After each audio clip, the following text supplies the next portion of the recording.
Hi friends, welcome to my channel TN news. இன்னைக்கான வீடியோவில் நம்ம எதை பற்றி பார்க்க போகிறோம்னா, பிஎம்எம்ஒய் என்ற திட்டத்தின் கீழ் பார்த்தீங்கன்னா, அதாவது முத்ரா யோஜனா என்ற திட்டத்தின் கீழ் பார்த்தீங்கன்னா, தற்போது 20,00,000 ரூபாய் வந்து கடனுதவி வந்து பெற்றுக்கலாம் அப்படின்ற மாதிரி தற்போது மத்திய பட்ஜெட் கூட்டத்தொடரின் போது அமைச்சர் நிர்மலா சீதாராமன் அவர்கள் வந்து அறிவிச்சிருக்காங்க. ஸோ இந்த தகவலை பற்றி தான் நம்ம முழுமையாக பார்க்க போகிறோம். ஸோ வீடியோக்குள்ளே போகிறதுக்கு முன்னாடி நம்மளுடைய சேனலை இது வரையும் சப்ஸ்கிரைப் பண்ணாதீங்க, சப்ஸ்கிரைப் பண்ணிக்கங்க. வாங்க ஃப்ரெண்ட்ஸ், வீடியோக்குள்ளே போகலாம். ஸோ முத்ரா யோஜனா திட்டம் பார்த்தீங்கன்னா 2015ஆம் ஆண்டு பார்த்தீங்கன்னா பிரதமர் நரேந்திர மோடி அவர்களால் வந்து உருவாக்கப்பட்டது. ஸோ இந்த திட்டத்தின் நோக்கம் என்ன அப்படின்னு பார்த்தீங்கன்னா, சிறு குறு விவசாயிகளாகட்டும் அல்லது வந்து சிறு தொழில் செய்யக்கூடிய பிஸ்னஸ் மேன்ஸ்களாகட்டும் அவங்களுக்கு வந்து கடன் வசதிக்காக உருவாக்கப்பட்ட ஒரு திட்டம் தான் வந்து முத்ரா யோஜனா என்ற ஒரு திட்டம். ஸோ இந்த திட்டத்தின் கீழ் பார்த்தீங்கன்னா இதற்கு முன்பாக 10 லட்சம் வரை வந்து நீங்கள் வந்து கடன் பெற்றிருக்கலாம். தற்போது பட்ஜெட் கூட்டத்தொடர் அது 2024-25 ஆண்டுக்கு பண்ண பார்த்தீங்கன்னா 20 லட்சம் வரைக்கும் வந்து நீங்கள் வந்து கடன் பெறலாம் அப்படின்ற மாதிரி தெரிவிச்சிருக்காங்க.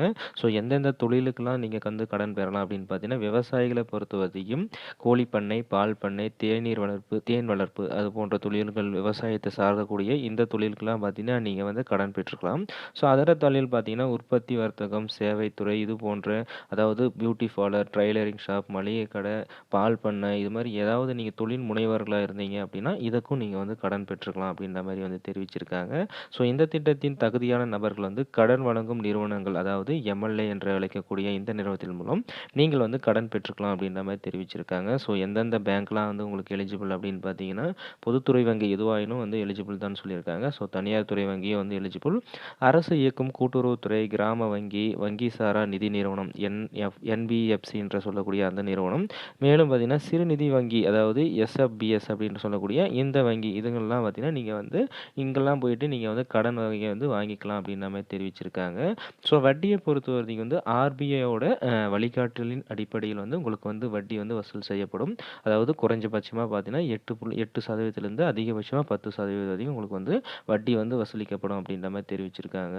ஸோ இதுவே பார்த்தீங்கன்னா 3 டைப்ஸ் ஆஃப் வந்து ஸ்கீம்ஸ் இருக்குது. இதே பார்த்தீங்கன்னா அதாவது சிசுன்னு ஒரு டைப்ஸ் இருக்குது, கிஷோர் மற்றும் தருண். ஸோ இதில் பார்த்தீங்கன்னா சிசுவை பொறுத்த வரைக்கும் நீங்கள் வந்து 50,000 ரூபாய் வந்து கடன் பெறலாம்.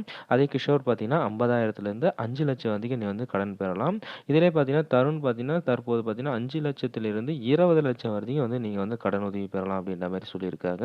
ஸோ இந்த அப்டேட்டில் அதாவது 2024-25 பட்ஜெட் கூட்டத்தொடரின் போது நிர்மலா சீதாராமன் சொல்லியது தருண் என்ற திட்டத்துக்கு மட்டும் 20 லட்சம் வரைக்கும் வந்து நீங்கள் வந்து கடன் பெற்றுக்கலாம் அப்படின்ற மாதிரி தெரிவிச்சிருக்காங்க. ஸோ இது வரைக்கும் நீங்கள் வந்து விண்ணப்பம் செய்யாத இல்லை சிறு குறு செய்யக்கூடிய விவசாயிகள் அல்லது வந்து புதிய தொழில் தொடங்க நினைச்சீங்க அப்படின்னா இந்த திட்டத்தின் கீழ் வந்து நீங்கள் விண்ணப்பம் செஞ்சு பயன்பெற்றுக்கலாம் அப்படின்ற மாதிரி தெரிவிச்சிருக்காங்க. ஸோ இது போன்ற அடுத்தடுத்த தகவல்லாம் தெரிஞ்சுக்க நம்மளுடைய சேனலை சப்ஸ்கிரைப் பண்ணாதீங்க, சப்ஸ்கிரைப்